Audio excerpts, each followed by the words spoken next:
ಪ್ರಿಯ ವೀಕ್ಷಕರಿಗೆಲ್ಲ ನನ್ನ ಆತ್ಮೀಯ ನಮಸ್ಕಾರಗಳು. ಪಾಸಿಟಿವ್ ಲೈಫ್ ನಾಲೆಡ್ಜ್ 333 ಚಾನೆಲ್ಗೆ ನಿಮ್ಮೆಲ್ಲರಿಗೂ ಹಾರ್ದಿಕ ಸ್ವಾಗತ. ಈ ವಿಡಿಯೋದಲ್ಲಿ ಬಳಸಲಾಗಿರುವ ಎಐ ವಿಜುವಲ್ಸ್ ಮತ್ತು ಚಿತ್ರಗಳು ಕೇವಲ ಉಲ್ಲೇಖಕ್ಕಾಗಿ ಮಾತ್ರ. ಈ ವಿಡಿಯೋವನ್ನು ಸಂಪೂರ್ಣವಾಗಿ ಕೊನೆಯವರೆಗೂ ವೀಕ್ಷಿಸಿ. ಧನ್ಯವಾದಗಳು. ನಮಸ್ಕಾರ. ಒಂದು ಚಿಕ್ಕ ಪ್ರಶ್ನೆ. ನಮ್ಮ ಜೀವನದಲ್ಲಿ ಯಾವುದು ಹೆಚ್ಚು ಕಾಲ ನೆನಪಿನಲ್ಲಿ ಉಳಿಯುತ್ತೆ? ನಾವು ಖರ್ಚು ಮಾಡಿದ ಹಣವೋ ಅಥವಾ ನಾವು ಪಡ್ಕೊಂಡ ಅನುಭವವೋ? ಜೀವನದ ಕೊನೆಯಲ್ಲಿ ನಾವು ತಿರುಗಿ ನೋಡಿದಾಗ ಯಾವುದು ನಿಜವಾಗಿಯೂ ನಮ್ಮ ಜೊತೆ ಇರುತ್ತೆ? ಬನ್ನಿ ಈ ಪ್ರಶ್ನೆಗೆ ಉತ್ತರ ಹುಡ್ಕೋಣ. ಒಂದು ಕ್ಷಣ ಯೋಚನೆ ಮಾಡಿ ನೋಡಿ.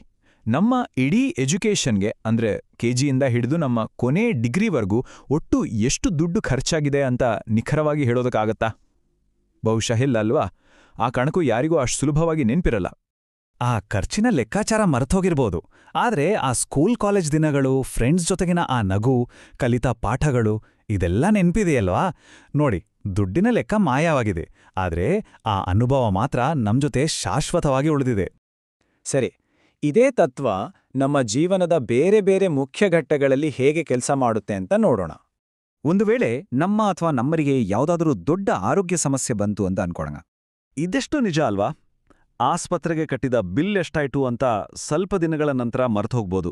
ಆದರೆ ನಮ್ಮ ಪ್ರೀತಿ ಪಾತ್ರರನ್ನ ಉಳಿಸ್ಕೊಳ್ಳೋಕೆ ನಾವು ಮಾಡಿದ ಹೋರಾಟ ಇದೆಯಲ್ಲ, ಆ ಅನುಭವ ಅದು ಮನಸ್ಸಿಂದ ಯಾವತ್ತೂ ಮಾಸೋದಿಲ್ಲ. ಈಗ ಇನ್ನೊಂದು ಉದಾಹರಣೆ ತಗೊಳ್ಳೋಣ.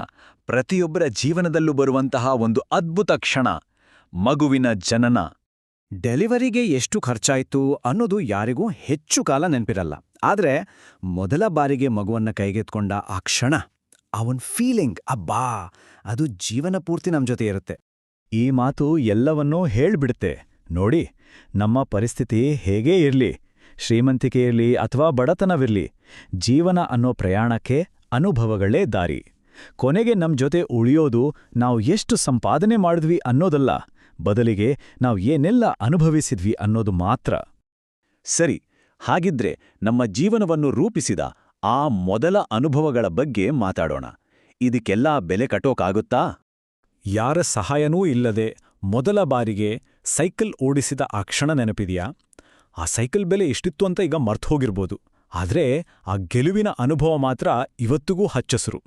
ಅಷ್ಟೇ ಯಾಕೆ, ನಮ್ಮ ಪೋಷಕರಿಗೆ ಮೊದಲ ಸಂಬಳದಲ್ಲಿ ಒಂದು ಉಡುಗೊರೆ ಕೊಟ್ಟಾಗ ಅವರ ಮುಖದಲ್ಲಿ ಮೂಡಿದ ಆ ಸಂತೋಷ ನೆನಪಿದೆಯೇ ಹೊರತು ಆ ವಸ್ತುವಿನ ಬೆಲೆ ಅಲ್ಲ, ಅಲ್ವಾ?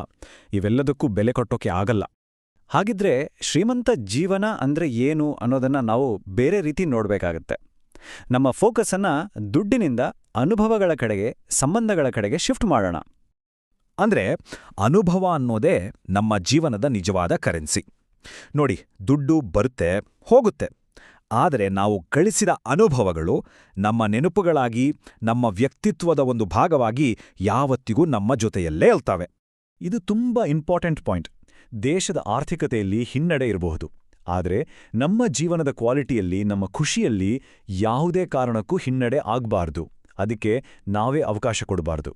ಸರಿ, ಹಾಗಾದ್ರೆ ಈ ಐಡಿಯಾನ ನಮ್ಮ ದಿನನಿತ್ಯದ ಜೀವನದಲ್ಲಿ ಹೇಗೆ ಅಳವಡಿಸ್ಕೊಳ್ಳೋದು?